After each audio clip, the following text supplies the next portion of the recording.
right. Good afternoon, everyone. It's that time of year again. It's another year. We're ready for the budget season. A couple of weeks ago, the mayor presented his State of Metro address, and it's now become a tradition for us. Where after the State of Metro address, Councilmember Mendes will help us dissect it and tell us what is in it and what we need to look for. So, for those of you that are joining, we hope that you will listen carefully, and then if you have any question, feel free to put it in the chat. We'll be monitoring the chat on Facebook for any question that you may have.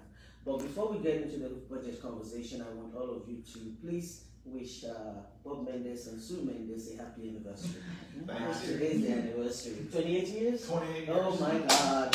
So Bob is very good, and I'm very bad. Let me tell you why. Last year, when we did the budget conversation, we did it on May 15th. And I promised Bob up and down that I would not do it close to his anniversary ever again. Well, here we are. But Bob is very generous with his time, and we're grateful for his expertise and for your time. Nobody does it better than you, let me just say that. And so, here we are. Here we are. We've got it again. So, go with it and tell us what this looks like. In the State of Metro address, the mayor said something about this is a neighborhood, investing in neighborhood budget. I know that there's a theme for the last couple of years. There was one where we were catching up. Last year was, do you remember what that was about? The investing. 2 years ago was crisis. It was crisis budget. Yeah. And then last year was investing or something. So this time is neighborhood. Right. So what does the neighborhood budget look like? What are the things that you look into? What did you see? So I just let you do what you do best, and we're all listening. And again, and we do have with us Councilmember Buckley Allen, who is the current chair of budget. Thank you for being here. And so if you have any question, feel free to put it in the chat, and we're ready to go. Take it away. All right. Before we get going, I don't see it up on either one of our screens. Do we want to check to make sure somebody can let us know in the chat that we're live? Yeah, that we're actually doing this. Are people joining on the one you're looking at? Mm-hmm. Okay, so right, maybe great. we just need to be on the right Facebook page. Maybe not in the event page. Maybe we just go to my Facebook page. Oh. There we go, and see, maybe we can see it here. I'm using a MacBook. I'm not a Mac person, but I'm going to do my best. I don't see it yet. That's it. Can you see it? I'm still working on getting the address. It should show up on my page as you were doing it. So, let's see. Different year, different technology issues. Last year, both of us were on Zoom, and we could barely hear each other. This year, we can hear each other. There's no echo, and we're trying to get on Facebook. So, let's see. Are you Facebooking live? Yes, this is live. Do you have people joining? Yes. Oh, okay then. So we're here. Yay. All right. We just need to find where you are. The reason why it's important for Bob Mendes and I to find the page is because we want to make sure that we can get to your question as you're posting them. So we will get there. Are you on my page? I am, but You don't see it? right. Okay, Buckley, you're the engineer. I'm working on it. Tell us how we see this life thing. Let's see. I don't see it on my page too. That doesn't make sense. Shouldn't it be on my page? Yeah, I'm on the page, the right page, and the watch live video is grayed out, like it's not an option. That is not an option. So I just want to make sure if somebody is watching, text one of us and says, put something in the chat, so we just have a little conversation. Here's the interesting thing. It says there's upcoming events. Why would it be upcoming when it's already 3 o'clock? Oh, it says live on here. Okay, I found live. So, but I just do, watch live video. Okay. We found it. Yay! It took us how many minutes? Great. How many council members does it take to figure out Facebook Live? All right, so I'll dive in.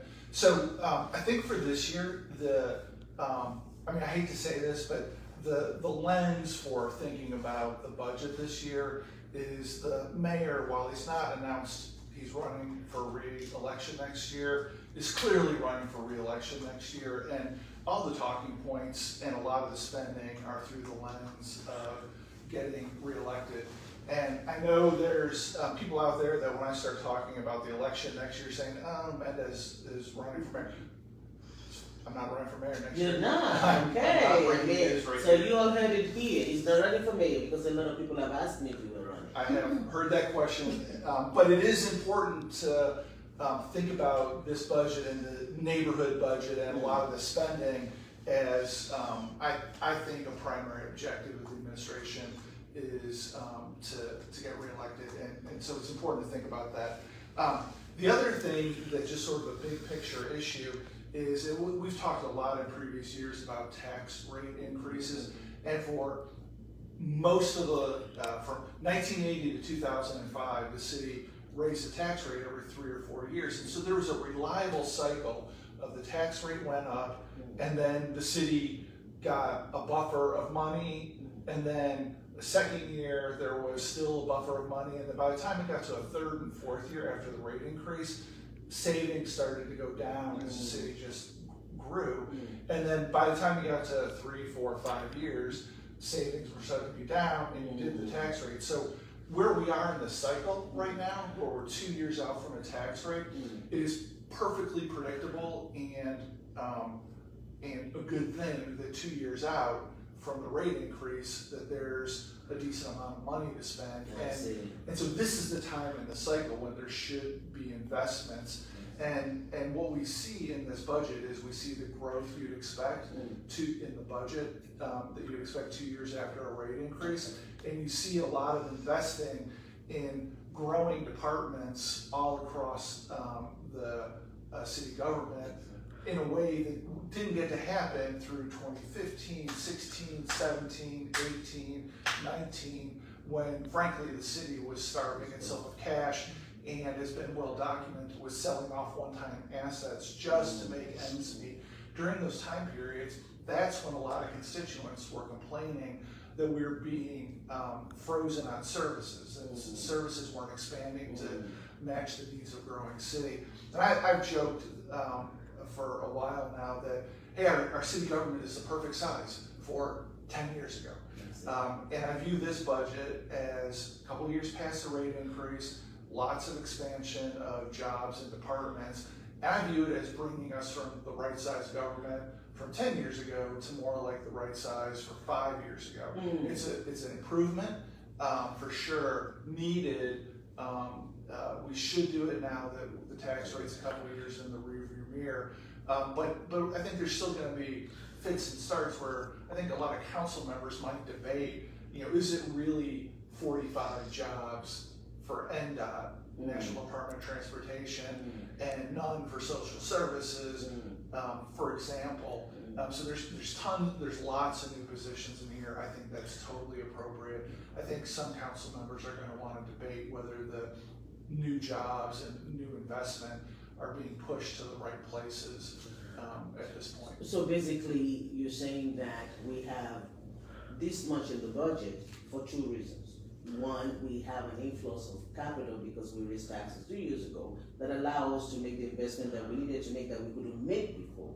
And then the other reason, if I hear you correctly, is that we have been basically operating the government with a lot less than we should have for a growing city. And so this investment is getting us to that point. Right, and everybody, even if citizens don't think about it every day, residents know that when it takes 5 hours for a cop to show up at a traffic accident and you have to wait all day at codes, and we can keep, and the water fountains don't work in your kid's school. And your trash, don't forget the trash. And there were too many years where people could just feel that the government wasn't taking care of business. And I've argued, you guys have heard me say for a number of years, for too long, 2015, 16, 17, 18, 19, we were just foolishly keeping the tax rate stable for purely political reasons. It made no financial sense. We were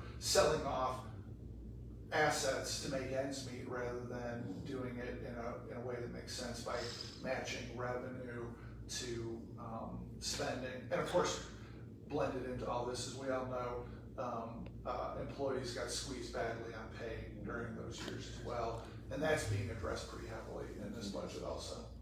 So some of the raw numbers, the budget is going up from about 2.65 billion per year worth of operating expenses to just shy of 3 billion. So it's a $319 million year increase, and 94 of that 319 is going to the school system. 50 of it is going to pay for new debt service, to pay for an expanding city. And then the other 174 is what's called in the finance circles the general government, and that's everything from parks, police, finance department, like everything else is $174 million year-over-year increase, and lots and lots and lots of that. Now that we've had the big old budget book for a day and a half now, and if you go through that, you can see it's lots of new positions. And I'm not gonna rattle them all off, but just to give you a sense of the new positions, the planning department has got 23 new positions in the budget. Department of Emergency Communications, 42 new employees. That's 40 911 call operators. And a lot of us who have been in government know that those folks have been grossly overworked, and 40 new 911 operators sounds like a lot, but it is needed like heck. Just a few more, 39 more positions to the sheriff's office, 68 to the police department, public defender 4, DA's office 4, all the court systems, no more, Metro Family Services 3, fire department 84 more positions. That's another one where for way too long our fire department has been having one less firefighter on a piece of equipment than is a national standard, and this will go a long way to dealing with that. 48 more for NDOT, 0 for Human Relations Commission, 0 more for the Hospital Authority, 19 for the Health Department, 17 for the Public Library System, 50 for Parks, and a lot of them, if you get into the details of the big budget book that we got that's available online, it's just like one person for this department, 2 for this, and it's, to me, it's sort of investment in getting the government, again, instead of being 10 years behind on staffing, maybe this is going to move us to 5. That's just my, joking sense of it. So there's a lot of, there's many new positions in this, and we can talk about, I think council members are going to want to talk about the policing. Yes, and as I was writing, then I was thinking, is this because of the southeast bridge at the new one in Antioch? Is that what the 68, do we know? Well, the sheriff also, the 39, you said. It's, and it looked like we're going to want to ask questions about that too, and for everybody who's watching, I was talking to a former at-large council member yesterday about something else, and I mentioned that we had just gotten the big budget book late on Thursday, and he was shocked and appalled that it was May 12th before we got it, because back during the Dean administration, he reports that the budget book was handed out when the budget presentation was made. We got Councilmember Allen nodding affirmatively, and so we're being, I'll just say we, the council members, are being screwed out of 2 extra weeks of reviewing it by the budget book being slow walked. I don't blame finance department. I think anecdotally, I think the mayor decides the budget at the last minute, and the finance department needs a couple weeks to put the budget book together. But we have no chance to ask about this. But the book indicates that the sheriff's department might be bringing some outsourced positions for like security for buildings in-house for him. I haven't seen where an offsetting cost savings is yet though in his budget. And the police department, it's they're having 68 new positions. I read this morning that 46 of them are officers. 9 of them have to do with handling body-worn camera data. And then it said there will be 8 new positions for civilian full-time employees who will be, quote, identifying areas of focus and trying to predict crime trends. And my guess is we're going to have some questions from council members about what exactly that means. So we will be doing the budget hearings with the budget chair, the council later, and also part of the budget conversation. We will have a day for public safety, and that will include the police, the sheriff, the community oversight board, and all of that. So we'll have some time between now and that conversation to be able to get answers to some of those questions. Now, in terms of the personnel as well, planning is getting 23 additional. Is it because the Department of Housing is now in planning, or is that just to be able to help with other stuff in planning? Do you have any idea, or is that something we need to follow up on as well? Well, the budget book did have it broken out by position, and only 2 of the new positions in planning were for housing. And it looked like there were 4 people for neighborhood planning. It really was a smattering of, it looked like a couple, 2, 3, 4 new positions for several different things that I'm guessing we're going to be told, boy, we've been pretty flat for a long time, and we need to try to make an evolutionary jump in the size of our staff. Well, I guess if it's a neighborhood budget, you would expect a lot more investment in planning and in neighborhood stuff. So we'll look forward to. One of the reasons why I pushed this conversation to today, I was going to do it last week, other than the fact that I was busy, was because of this thing that Councilwoman Bender said that, you know, we don't want to do a lot of hypotheticals and unanswered questions because we didn't have answers to a lot of things. We have a whole lot of stuff that we do have, but I think there's still going to be follow up on some of these questions. You have the opportunity to follow the rest of the budget conversation, to listen to the council hearings when we're talking to the department, and you're always welcome to send us an email. So, what else did you glean from all this number that you've been looking at?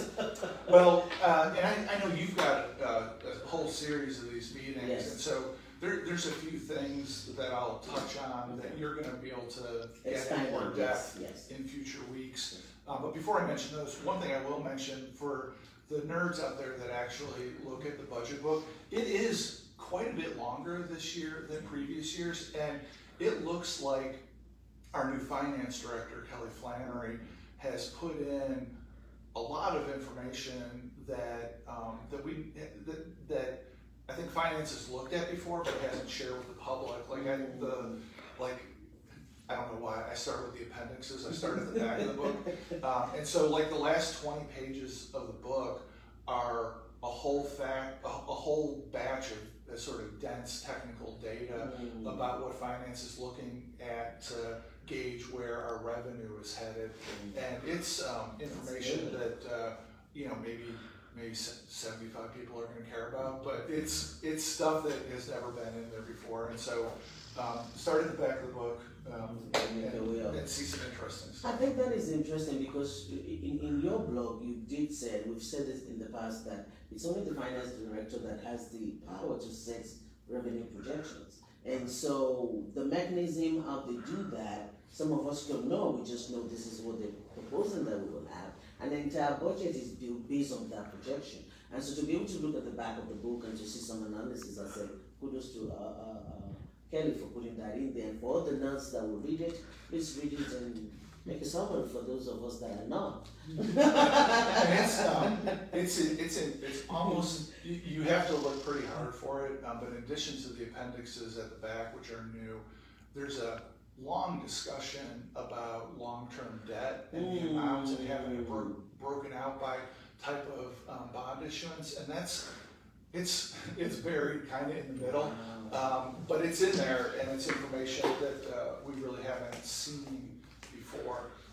So for the 75 people that are interested in that, they can go check it out. Touching on things that you're going to want to talk more about in future weeks, the school system has got an increase that is going from, it's a $94 million increase, and it's going from, just barely over $1 billion worth of operating funds to just over 1.1 billion.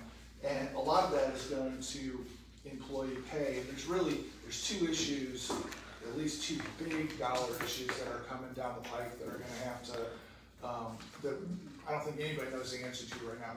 One is, after the mayor's budget came out on April 29, MMPS found out from the state exactly how much money they'd be getting, and the number is 22 million less than what is built into the budget.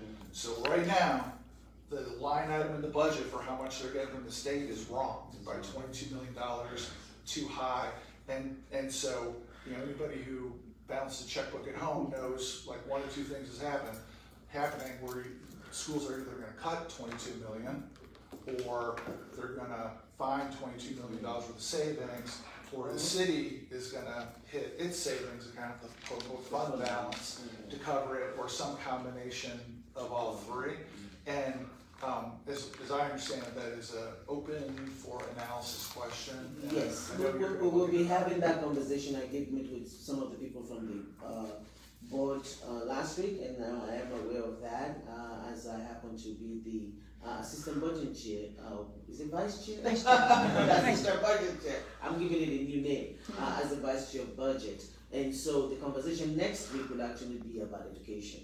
And one of the things that we'll be talking about is that 22 million deficit. We will also be talking about the other issue that I think you're about to mention relating to education, which is the support staff budget. And so everything relating to the Board of Education budget, including staffing, support staff, teachers, all of that, we will be diving into that in details for next week's budget conversation. So that, I'm glad that you mentioned it, so people can come next week to see what the school, but what is interesting is when they met with me, they have a couple of proposals that I think is great. I'm glad that they realize there's a problem, they're coming up with a solution, and I told them I want them to come and discuss with the public on the budget conversation next week before the council have to decide. Well, and now, since we've got our budget committee chair here, Councilmember Allen, this is a publicly noticed meeting, I'll make my pitch that I don't think you should let the mayor's office decide how that gets fixed. The next budget document that we're going to get is the chair's substitute budget, and I think you've got the most say about how that's going to get fixed. With my committee, that's with your committee, and I think that's where I think it's going to, it needs to be fixed. We have to fix it, and I don't think that, and if I can make my pitch too, I don't think it's something that we should be cutting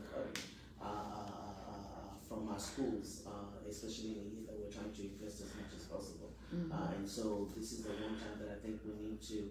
And I'm not a fan of budget savings either, revenue savings, because it's an estimate that you cannot guarantee. So I go to the third option, but we can talk some more next week and see what options are out there, and then we'll have a more robust conversation in budget committee about that. But as we celebrate this budget that put 94 million in schools, right. Well, it's showed 22 million.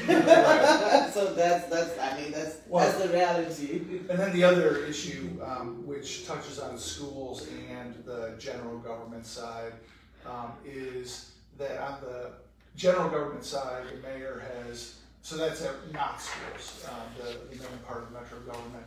The Civil Service Commission recommended a 5% cost of living increase, and the mayor's budget has got 4% built in there, and I think more than a few council members are going to be interested in putting it at the place where the Civil Service Commission recommended at 5%, and then that's going to, if that happens, I believe the school board and school leadership is going to want to make the school system cost of living increase also 5% rather, and once you, I don't know the exact number, but once you add up the Berkeley, you might know, once you add up both of them, it might be pushing $20 million for the school side. Yeah, and I think that would cover the general government side.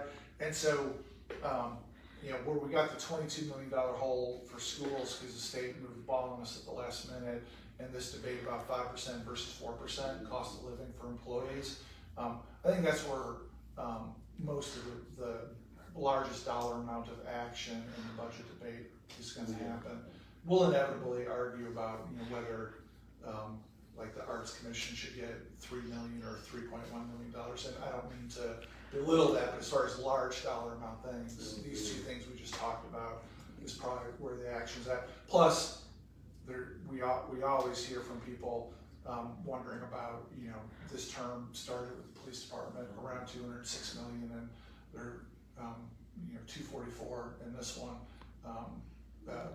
grossly outpacing adding new officers, and so I think people are going to want to talk about that again. Yeah, and we will have that conversation in I think it's 2 weeks. I can't remember the dates on the top of my head, but there is a calendar out there. I think we're doing schools first next week, and then after that we're going to do the police, and then by then we'll come back with the chair for the substitute budget. And so this is an opportunity. If you have questions, please send them to us.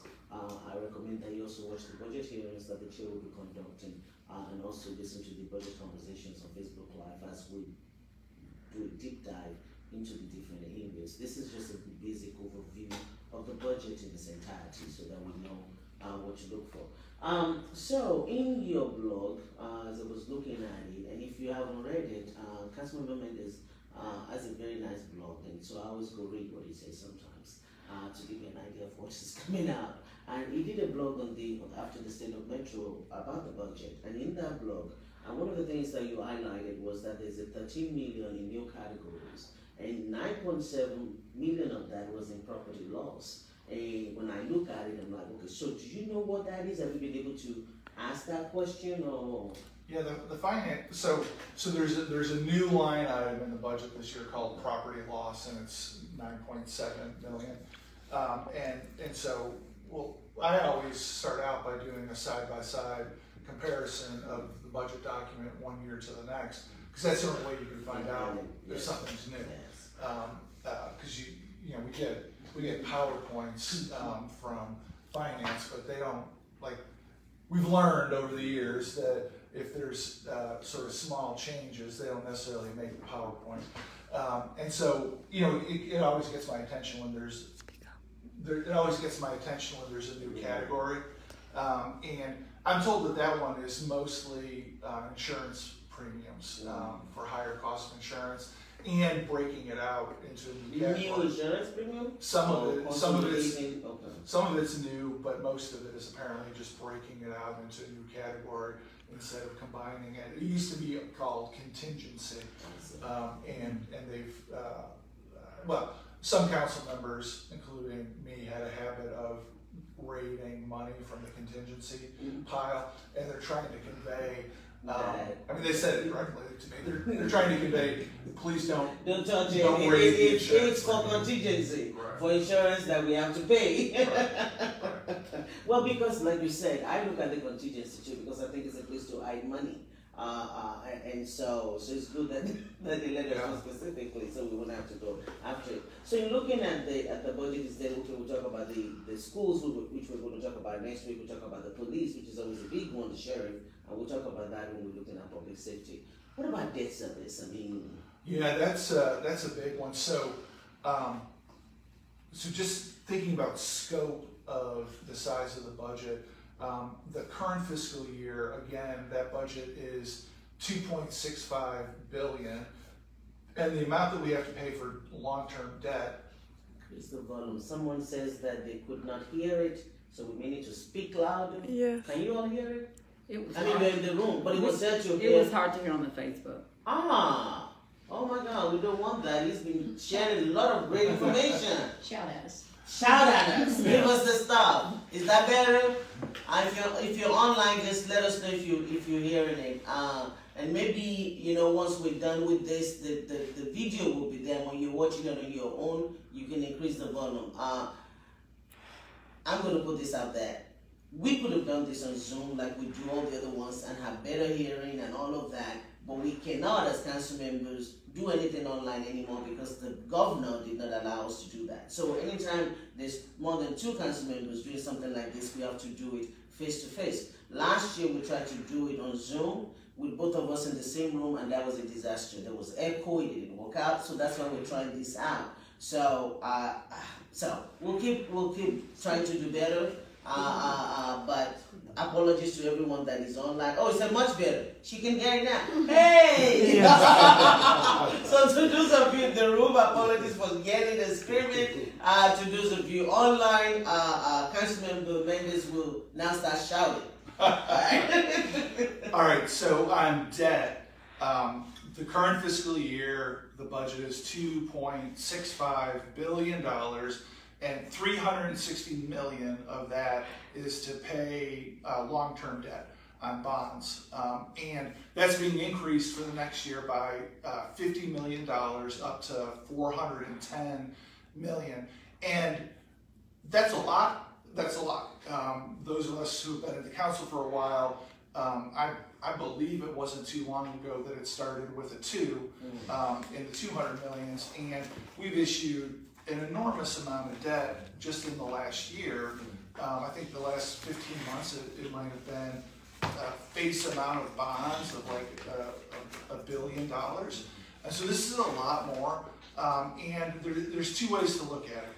On one hand, again, because we screwed ourselves on tax rate for so many years, we have we've been playing catch up for so many years, and if there's ever going to be a point to try to actually catch up, it should be in a couple years after rate increases. That is the time to try to catch up. And so on one hand, like, now is the time to catch up. Now is the time to catch up.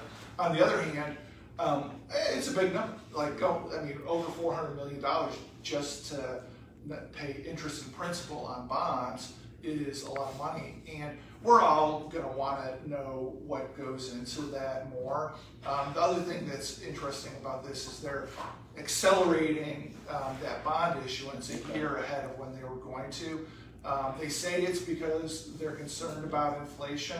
I would say, perhaps cynically, that if you're about to have to build a $500 million neighborhood on the East Bank to pay for your football stadium, maybe you need to issue some bond debt sooner to make that happen. That's just me being cynical. I was trying to look for, and I think the reason why I wanted to make sure that we touch on that is that the debt is growing, like you said, but we are investing. Did you look at the debt ratio compared to our revenue? Yeah, it's looking, and I want to take a little side trip here. There's a bunch of statistics about government that are anomalies right now because of COVID. Before COVID, the finance department was able to predict revenue to within a fraction of 1%. They were very accurate on predicting revenue. In the last couple of years, because COVID made it so unpredictable, I know that finance was feeling like they were going to be lucky if they could get a revenue projection within 10% of revenue, because just nobody knew what the disease was going to do, nobody knew what tourism was going to do. So when we look at percentages of debt for the full budget, like, we're going to have to, like, years from now, we're going to be hanging an asterisk on these couple of years, because the revenue projections for 2 years have been kept very, very, very conservative. And so with hanging that asterisk on it, the percentage, according to the budget book, for the upcoming year is about 12% of the budget going toward debt service. And that is at the high end of what professionals say is appropriate. I think the Government Finance Officers Association, GFOA, would like to see cities stay under 15%, and so 12% is under 15%. But we're getting closer. But we'd like to not edge higher.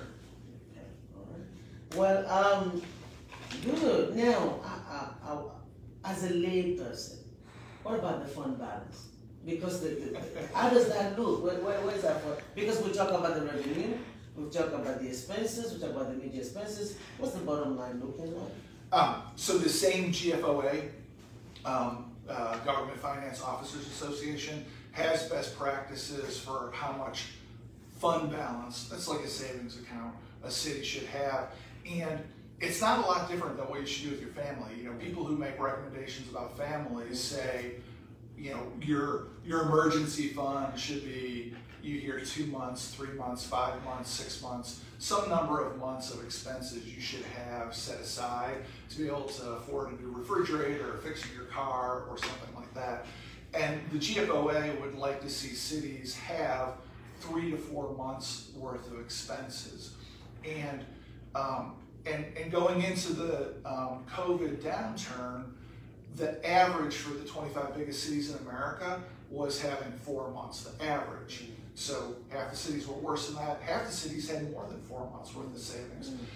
Metro, going into COVID, of the 25 biggest cities in America, was in dead last, absolutely last place. We had something like a week and a half worth of fund balance.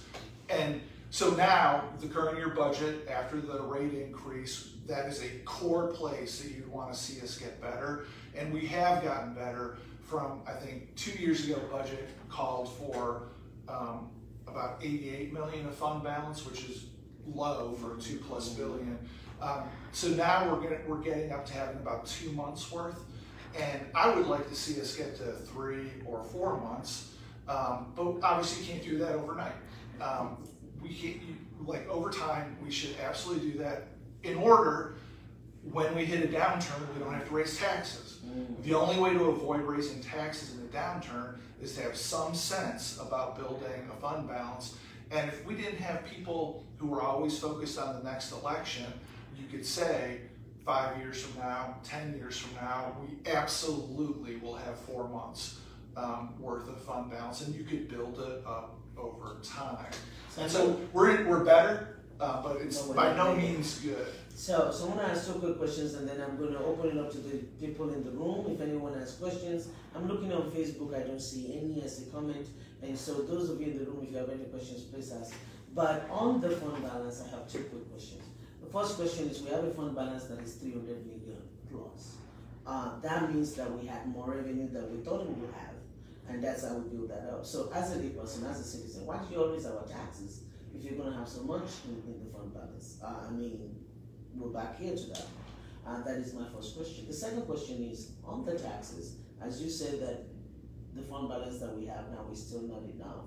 In your estimation, how often do you think taxes should be raised? We're not raising taxes. I'm not advocating raise taxes now, but I just want us to have that conversation so that people, just as part of a robust conversation. In your estimation, if you think it's not enough, how often should it be? 5 years, 10 years, every 2 years, every 3 years? What do you think? Well, the biggest complaint, legitimate complaint, about 2 years ago was that for people on a fixed income, it was a shock to their system. And I think that's among the most important things the city can do on a tax rate, is to make changes predictable and bite-sized. The city is going to keep growing. The rate will have to change over time, because the city can't live off of the current size budget is fine, but that's not going to last forever. And so to me, doing it every 4 years when the property reassessments happen makes it predictable, and you can look back from 1980 to 2005 when that happened. The changes were small and modest, and people could manage them, especially people on a fixed income. Waiting 10 years is ridiculous. It's insane. And to be really clear about it, if the rate had gone up when I first proposed it 2 years beforehand, before 2017, I think it was, instead of 2019, the city would have collected something like $500 million more than it did, and it wouldn't have had to have raised taxes like that during COVID. The main reason to have a rate increase, build buffers, and then have it ebb and flow predictably is so you don't have to stick tax increases on people when you have a downturn. Because same way as your family, if you're running around with $10 in the bank, whether that's by choice or you're forced to, and then somebody gets hurt or something breaks, you're screwed. Like, you can't live close to the margin, and that's what Metro was doing for way too long. All right, any question by those in the room? I have a question. Will the city receive any additional money, like from the state, maybe like from a settlement, or things that, I was in a conversation that there might be some money coming down because of opioid use to different cities, different counties. How is that money factored into the budget? Does that go, is it earmarked for certain programs in the budget, and how's that accounted for in the budget? How's it spent? Yeah, I think, so the opioid settlements is a good example, and before that there were tobacco settlements a number of years ago, and I don't have the numbers off the top of my head, but I understand that the city has got a firm understanding of how much is coming in, and the money does need to be used for certain types of programs. Our share, it's not that big in the scheme of things, and typically it gets allocated to the health department to fund specific programs. And so a lot of the operating budget that we're talking about is separate from funds that are completely earmarked that come in for a certain purpose. So money like that would typically not flow through the operating budget, and the health department would get the money and stand up whatever programs the money is earmarked for. And we could learn more. Like I know they know legal and health department ballpark of what we expect from opioid settlements, and but it wouldn't typically go through the operating budget. Is that true for, are we out of COVID? Is the care money gone, or is there any other? No, there's, so. Or is that handled the same way? It's a little bit different. If we were doing best practices, all the federal COVID relief money would not be in the budget. And for this particular budget that we're about to do, it doesn't have any COVID relief money in it. Now, the last couple of years, when we were eyeball deep in COVID, like WeGo is a good example. Like, I think it's 2 years ago, the WeGo number, if you looked at the budget from 2 years ago, was super low. The Metro didn't have to put as much, like maybe $20, $30 million less than usual into WeGo, because we were using some federal relief dollars to run WeGo at the height of the crisis. And the finance director has made a point of, the emergency's over. There's still some more money to spend that I'll talk about in a second, but all that money should be out of the operating budget now, and we got to be able to stand on our own revenue for that. We have the federal relief money. So the first year, we got $121 million that we had to spend by the end of 2020. And we set up a committee and a process, and the money all got spent. And most of that was on emergency COVID relief. And then in 2021, the Congress passed the American Rescue Plan.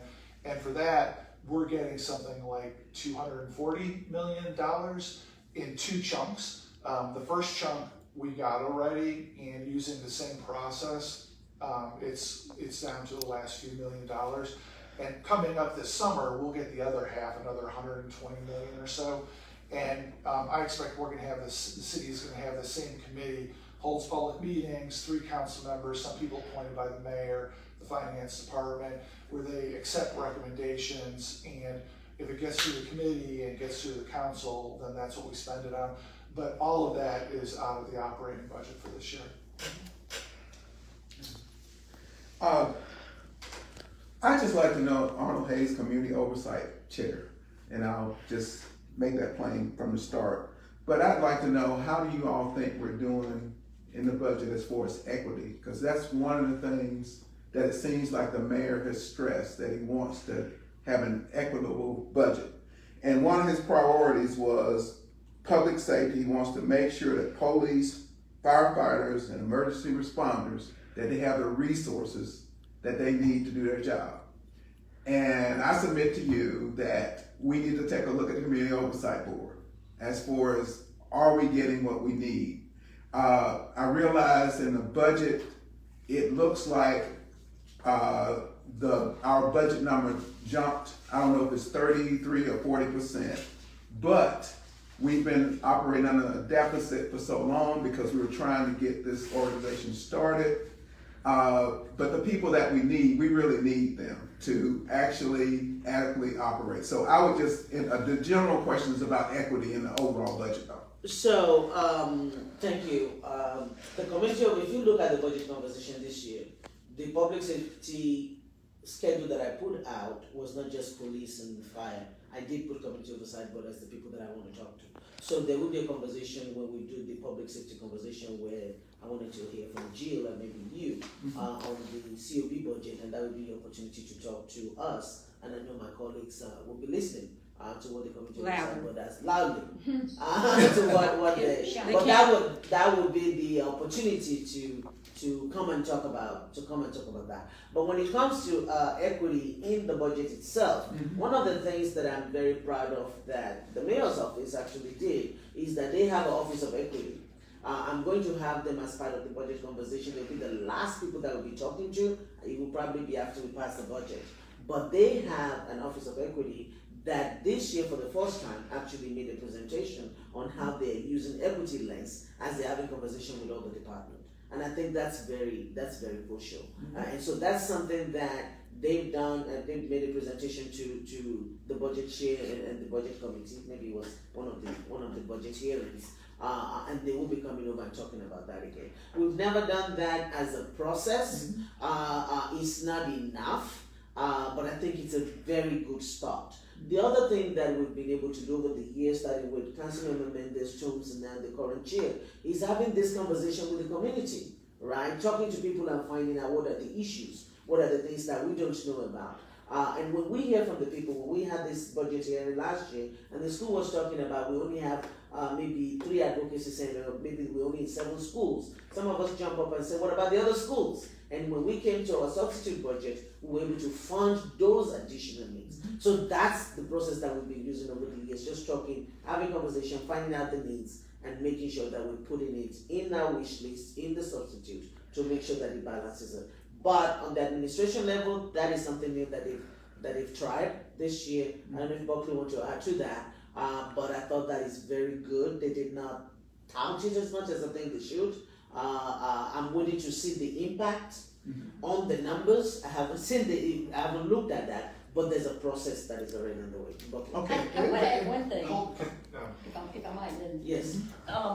The budget questionnaire that each department is asked to answer provides a good opportunity. I was going to say, this city did a great job of filling out in that questionnaire, which the council members are just now beginning to look at because all that stuff just got posted to us. But does a great job of explaining that you've operated without people you desperately needed and asked, for many more in this budget than you got, and you did a good job of explaining what each of those roles would do. So that's information we're just now digesting. And we will go through a wish list process, which I think Councilmember Suara talked about, where we'll try to figure out, this is a balanced budget. If we add money in one place, it comes from somewhere else. So we'll go through the process of trying to figure out if we have the resources somewhere else that we think we can do without to fill in those gaps. So no guarantees at this point, except that there's a process in place and we've got great information to help us with that. And I did want to say, and I apologize, because I didn't think we were on the schedule. No, you were not. Okay, that's what I was saying. That's why I wanted to make sure that we want to keep the COB conversation to the public safety conversation. This episode is for a general overview of the budget, where we just break down the major revenue and major expenses, and just so people learn, because it's a lot of information in there. There's so many areas that we will not cover during the budget conversation. So that's what Councilmember Mendes is doing, the general overview and touching on the big spot. But the areas that I think need further conversation, like the school. I mean, if we start talking about school today, we didn't have enough time. Or public safety. That's why we have special session for those. So next week we'll do the school. The week after we're going to talk about public safety. And that's the area that the COB falls in. And I just want to thank you all for having this to educate the public, because the budget is very important. So it is, and I think that I've always said that we have a lack of trust in government because of the lack of communication. I think that even when we're doing the right things, Councilmember Mendes just sat here telling you about how even if we have an increased debt, It's because of the growth that we're having. It's because of things that we needed to do. We have had a government that have not invested equitably in so many neighborhoods for a lot of years. And so putting those money in those neighborhoods now is something that we need to do. But the problem is that oftentimes when government does things, we just do it and we just expect you to just trust that we do what is best for you. That's what the conversation is about. So that when you see 400 and something billion, whatever it is in debt service, that you're not thinking, how did we go from 200 to 400? They just wasted our money. But breaking it down and explaining how we got here, what it is about, why the growth is needed, why we're doing this, the money that we have, that's what we're hoping this conversation will help us do and help us bridge the gap. So you have other opportunities to engage us. Email, again, Council Member Mendes, the budget chair, is going to have a budget hearings with all the department. You're allowed to listen in, and also with the rest of the council, listening to this budget conversation for the rest of it, sending your questions. That's why we're doing this. Out of all of this conversation, I wait until the budget is put out to have my conversation, to hear your feedback on the numbers. She does one before we do the budget series to explain it, or the budget chair does one. I wait until we have numbers. And then as we're looking at the numbers, you're telling us what you think, where we are, what the deficit are, then we can go back and do a wish list. Yes, sir. So on that same question, I would be slightly less rosy than my colleagues here. I think spending reflects values, and you know, if there's 68 new positions for the police department, including 8 civilian full-time employees to identify areas of focus and predict crime trends, and the COBs picking up 2 investigators and 1 tech person for body-worn cameras and 1 admin person, then, and I've seen through the other departments, there's a position here and a position there that they clearly are in the direction of equity, and avoiding discrimination and contract procurement fairness. There's clearly positions in there, but I think it is a fair question for people to wonder, as the mayor heads into a re-election next year, whether the spending that's proposed reflects genuine commitment or enough commitment to check a box on something. I think that's a fair question for people to ask, and I hope y'all talk about that. I agree. I think it's very important, and that's the whole point of wanting to talk to the people, breaking down the numbers, and looking at the numbers in details. I think that's what this conversation is supposed to help us get to, because we're looking at the numbers now too, and we're seeking your input as we're doing that. And hopefully the goal of all of this at the end of the day, not much as you taught us, and as you taught us, is that, you know, once the mayor put the budget together, what we're able to change is just a very small percentage of it. But the percentage that we can change, we want to make sure that we use it wisely and that we're able to do something. And over the years, I'm newer than these two, I've seen us being able to do something without part of the changes. Through the chair's budget. Yours was a big one. Tom's we did a whole lot with, and I'm hoping with Buckley we'll be able to right some of the wrongs that we see. And that's the whole purpose of it. My question was related, I think you answered it in regards to the questionnaire, but could you tell me a little bit, like, how do you use that questionnaire to make any kind of determinations or decisions? In a perfect world, every council member is looking through all those questionnaires, you know, again, as part of their study of the budget book. As Councilmember Mendes has pointed out, it's a 700-page budget book, and we've got questionnaires for many departments. So I've spent the weekend curled up around this very large budget book as well.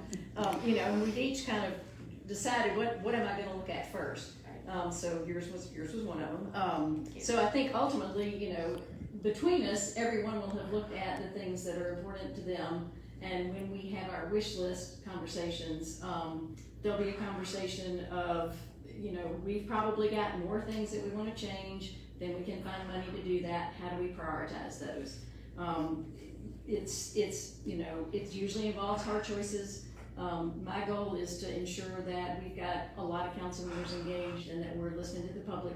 There is the public hearing on June 7th, again, where the community will have one more opportunity now that they've actually seen the budget to tell us what their thoughts are on that. But it will ultimately come down to the conversations that we have in our wish list workshops, which will be held in early June. And when I look at those questionnaire, it talks about, what addition are you having, what do you have to cut, whether audit findings, I think something in there. Those are the kind of things that I'm looking at, how that is responded to. And then, like the rest of my colleagues, I'm looking at what you asked for last year, what you have in this year, what is the difference between that. For the ones that we gave additional money to last year, what is that program doing? I mean, what is the effect of the money that we got, and where are we now? So those questionnaires sometimes will have responses that will lead to additional questions, or sometimes clarification in terms of, okay, why are we asking for this now? So we all do. I mean, I know we three do look at those questionnaires because it's your way of introducing your numbers to us, and so those questionnaires are very, very critical. And so the numbers. One of the things that I talked to Kelly about, and I've asked this before, and I just wanted to put it out there. The reason why we cannot do it is that I've always thought the budget book should have not just last year numbers going with next year budget, but I also am always very interested in where are we now, right? So last year's already gone. That's FY21, but FY22 numbers are not there. FY22 budget is there. And then we're asking for FY23 numbers. So I'm always thinking as an accountant, when I'm doing my budget, I want to look at the current year and then project based on the current year to do my numbers. The reason why Metro could not do that is that some of our revenue projections, our revenue numbers doesn't come in for 2 to 3 months. And so you kind of just look at where we are now and say, oh, let's say it's 8 months, let's prorate it by 12. Because that is not an accurate 8 months. You may be looking at 6 months. Especially on taxes and yeah. So that's why they're not putting it in the budget book. And if you put it on the budget book and you did not have that conversation ahead of time, you might actually confuse people a whole lot more. But we do have another report that we get outside of the big book that we can actually go look at to find some of the numbers. So we're taking a good look at all of this and we're trying as best as we can. Before we run out of time, can I mention one other thing that I've been watching? Yes. So buried on some pages of the budget book that are the ordinance that nobody really looks at. It looks like there's, according to the budget ordinance, $63 million of previously appropriated, so previous year's appropriations for Barnes Fund that has not been actually issued by Metro yet. And I look back over the last few years, and that's twice as high as it's been in the past. And so that would suggest that over the last year, there's tens of millions of dollars that have been awarded that have not actually been spent yet. And that number is a lot higher than it's been previously. And we're all going to want to know, like money that we actually appropriate for, especially for affordable housing, has to actually get out in the community. So how is it that there's 63 million stacked up that's awarded but not out in the community? That would be an interesting one. I do know that there was a point somebody did raise that when I first came in about we have so money for banks and they're not spending it. There's commitment for some of those money. I know one of the things that we're also looking at now is that because of the increased costs and the increased cost of construction, a lot of those projects have been behind. So one of the things that we're looking at is I think we may have looked at the bill last month or the last meeting of the next one about, what is that word that I'm looking for? Cost savings or cost cut, something like that to help them catch up with things that have gone up. So, but 63 million is still very high, and we need to do whatever we need to do to make sure that we have those housings on the market. Again, is there anything else that jump out to? He has a knack for seeing all those secret stuff. Is there anything else that you find in there? I think we hit the highlights. Someone asked a question on the Facebook. Someone asked a question. Yeah.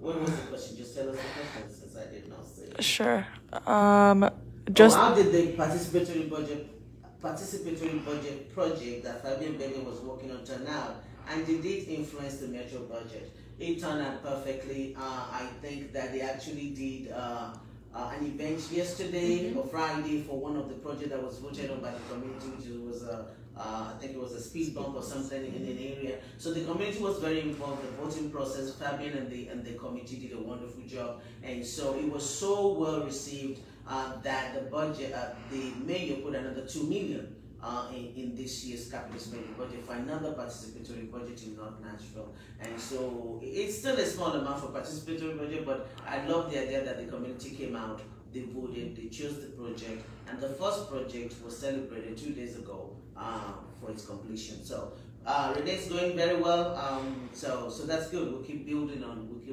things like that. All right, there are no more questions. I want to thank those of you that came in person and those of you that are watching online. I want to recommend and strongly suggest that you continue to tune into the budget hearings. If we don't hear from you, we wouldn't know. And so it's very important that we engage, and it has to be a two-way engagement. And so the budget chair calendar is online. You can find out when we'll be talking to other departments. This budget conversation will be every Saturday, 3 to 4 p.m. from now until the end of June.